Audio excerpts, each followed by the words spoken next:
What does it mean to be dangerous? Is it just violence or something wild and untamed you can't control?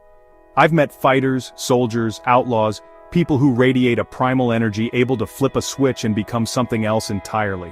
These men didn't just survive, they changed the game. When they entered a room, the air shifted. You could feel their presence. They weren't just part of history, they bent it to their will. Outlaws who became myths, soldiers who became one-man armies, legends whose names inspired fear and awe.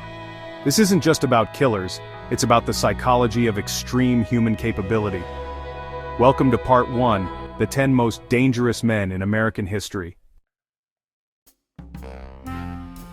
Let's start with George "Machine Gun" Kelly, a man who turned fear into a brand. He wasn't a criminal mastermind, but his wife Catherine gave him a Tommy gun and a nickname that echoed through the underworld.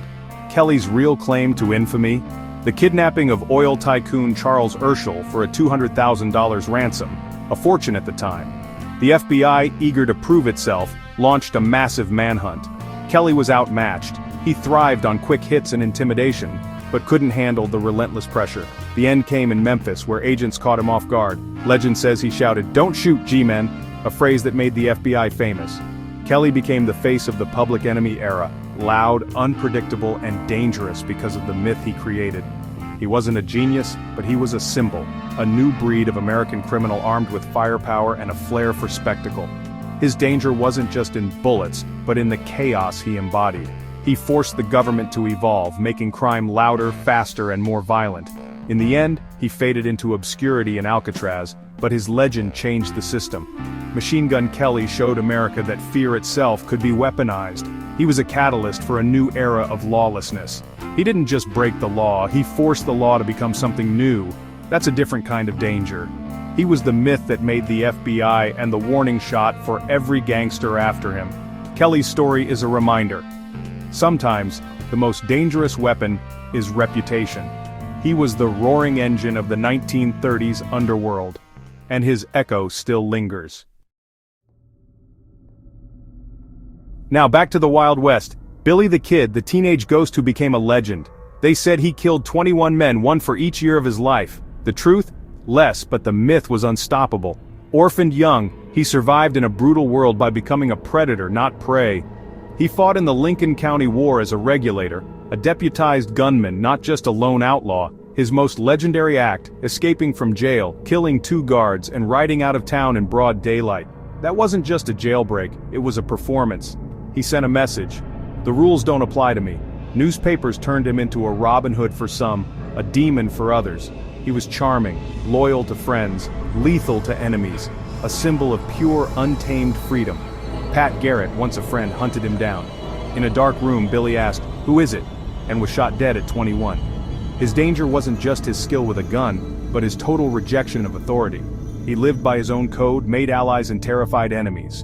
He was chaos incarnate, a force you couldn't reason with or catch for long. Billy the Kid was more than a man, he was an idea. The idea that one person with enough nerve could defy the entire system. That's a dangerous idea, one that still fascinates us. He held a territory in fear and awe, a teenager who became a legend. He was the Wild West's ultimate outlaw. And his myth still rides on. Billy the Kid, the ghost who wouldn't be tamed. The West was never the same.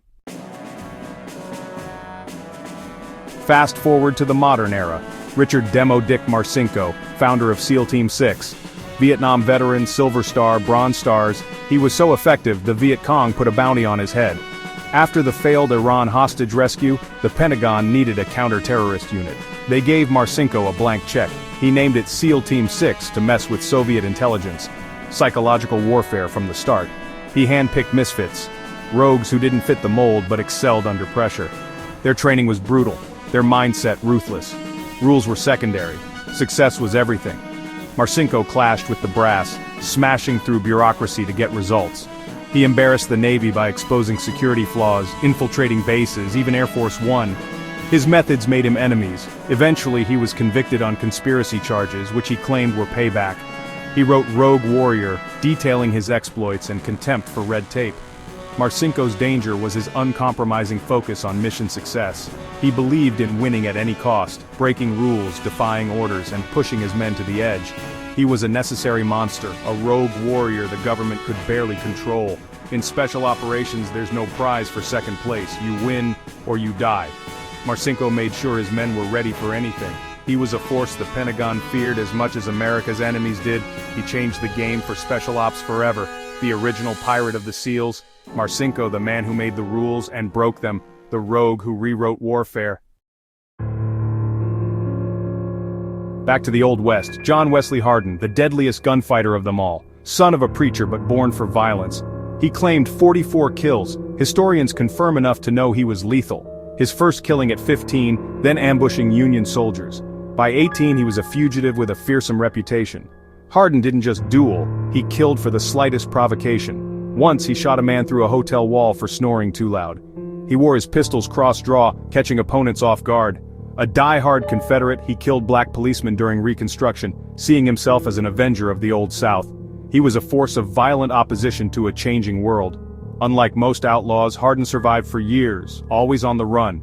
Captured at last, he studied law in prison, became a lawyer, and was released after 17 years. But the violence never left him. He was shot in the back of the head in a saloon, killed without ever seeing it coming. Hardin was no misunderstood hero. He was a cold, efficient killer who enjoyed his work. His danger was raw and personal. In a room with him, your life meant nothing. He was the monster parents warned their kids about, the apex predator of the Wild West. Hardin's legend is a warning. Some men are born dangerous. He was the nightmare that haunted Texas. The law finally caught him, but only after years of bloodshed. John Wesley Hardin, the deadliest gun in the West, and the West never forgot. Now, a different kind of danger. Sergeant Alvin York, the pacifist who became a legend. From Tennessee, York was a devout Christian who didn't want to kill. Drafted in World War I, he struggled with his conscience. After soul-searching, he decided to fight for a just cause. In the Meuse-Argonne offensive, York's platoon was pinned down by German machine guns. Most of his men were dead or wounded. York, a crack shot from hunting turkeys, picked off gunners one by one. When Germans charged, he calmly shot them all, starting from the back, just like hunting. The German officer, stunned, surrendered his entire force to York.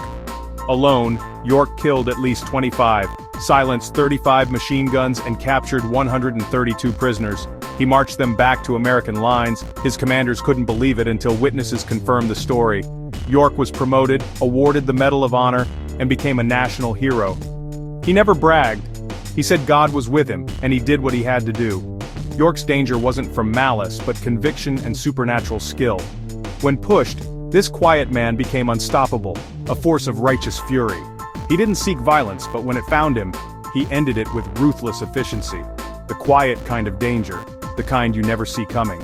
York was the one-man army who changed the course of a battle. He showed that true danger can come from the most unlikely places. A pacifist who became a legend. Alvin York, the soldier who didn't want to fight but fought better than anyone. Sometimes the deadliest man is the one who fights for something bigger than himself.